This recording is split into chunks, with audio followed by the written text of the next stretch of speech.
உறுப்பினர் சுருக்கமாக. மாண்புமிகு பேரவைத் தலைவர்களே, இப்பதான் தெரியுது உங்களுடைய எப்படி பிரச்சாரம் எப்படி பண்றீங்கன்னு. இப்படியே மாண்புமிகு சாமி அமைச்சர் இந்து சமய அமைச்சர் சாமி அவர்கள்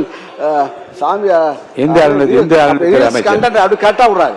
அது உண்மையே பொய்யான்னு தெரியல. ஆனா இப்படி டெக்னிக்கல் அப்படி இந்த டெக்னிக்கலா வச்சு நீங்க அடிச்சுட்டு வந்து ரீல்ஸ் விடுறீங்க. ஆனா நாங்க வந்து ரியாலிட்டியா கொண்டிருக்கின்றோம். அமைச்சர் பேரவைத் தலைவர் அவர்களே, அந்த டெக்னிக்கை இப்போ 10 நிமிஷம் மட்டும் தான் அண்ணன் கிட்ட கத்துக்கிட்டேன்.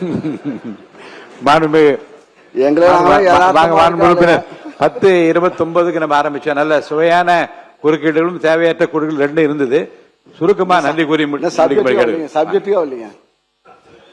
ஆக இப்ப வந்து ஏன்னா வந்து இப்ப சேமிப்பு கிடங்குகளை பொறுத்தவரையில் இப்ப வந்து இன்னைக்கு நேற்றையோட பாட்டாளி மக்கள் கட்சி தலைவி அன்புமணி ராமதாஸ் அவர்கள் அறிக்கை விட்டிருக்கார். 10 லட்சம் காவேரி டெல்டா பகுதியிலே நெல் மூட்டைகள் தேங்கி இருக்கிறது. 10 லட்சம் மூட்டைகள் அங்கே இருக்கிறது. வெகு விரைவில் மழை இருக்கிறது. எல்லாம் ஓப்பன் குடோன்ல அடுக்கி இருக்கிறது. அங்கே நெல் ஒவ்வொரு பர்ச்சேஸ் சென்டர்லையும் நெல் இருக்கிறது.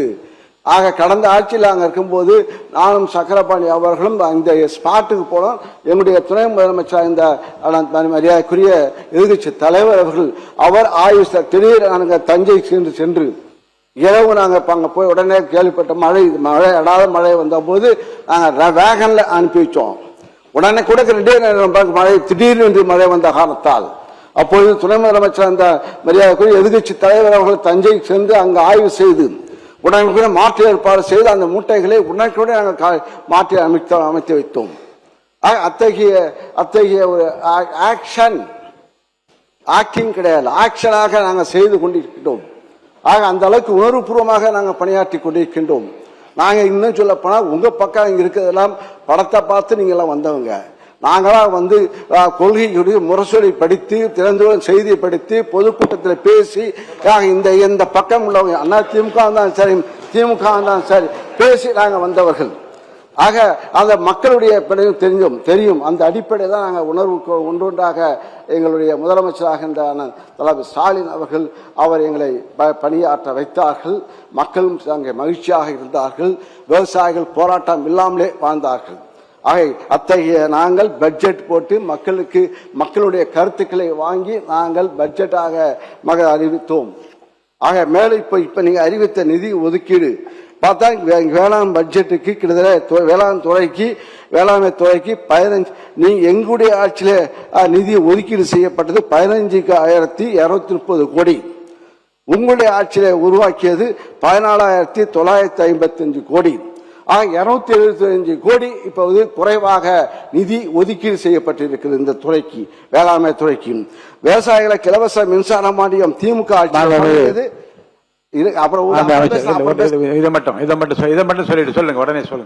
மாண்புமிகு பேரவைத் தலைவர்களே, 2026-27 ஆண்டில் திருந்திய நிதிநிலை அறிக்கையில் வேளாண்மை துறைக்கு என ரூபாய் 14,950 கோடி நிதி ஒதுக்கீடு செய்யப்பட்டுள்ளது. 2025-26 ஆண்டின் நிதிநிலை அறிக்கையில் வேளாண்மை துறைக்கான மொத்த ஒதுக்கீடு 15,230 கோடியாக இருந்தது. இதன்படி இந்த ஆண்டு 271 கோடி ரூபாய் குறைவாக ஒதுக்கீடு செய்யப்பட்டிருப்பதாக மாண்புமிகு சட்டமன்ற அவர்கள் கூறியுள்ளார். விவசாயிகளுக்கு வேளாண் மின் இணைப்புக்கு இலவச மின்சாரம் வழங்குவதற்காக தமிழ்நாடு மின் பகிர்மான கழகத்திற்கு வழங்கப்படும் மானியம் வேளாண்மை துறையின் நிதி ஒதுக்கீட்டிலே வழங்கப்படுகிறது. இக்கணக்கு தலைப்பின் கீழ் 2025-26 ஆண்டில் ஒதுக்கீடு செய்யப்பட்ட தொகை ரூபாய் 8,186 கோடி ஆகும். எனினும் ரூபாய் 7,180 கோடி மட்டுமே மானியமாக தமிழ்நாடு மின் பகிர்மான கழகத்திற்கு விடுவிக்கப்பட்டது. இதன் வாயிலாக ரூபாய் 1,006 கோடி தேவையை விட கூடுதலாக ஒதுக்கீடு செய்யப்பட்டிருக்கிறது அறியப்பட்டது. எனவேதான் கடந்த ஆண்டின் செலவான ரூபாய் 7,180 கோடியை அடிப்படையாக கொண்டு இந்த ஆண்டு இலவச மின்சார கட்டண மானியத்திற்கென ரூபாய் 7,432 கோடி ஒதுக்கீடு செய்யப்பட்டுள்ளது. இத்தொகை கடந்த ஆண்டின் செலவை விட ரூபாய் 252 கோடி அதிகமாகும்.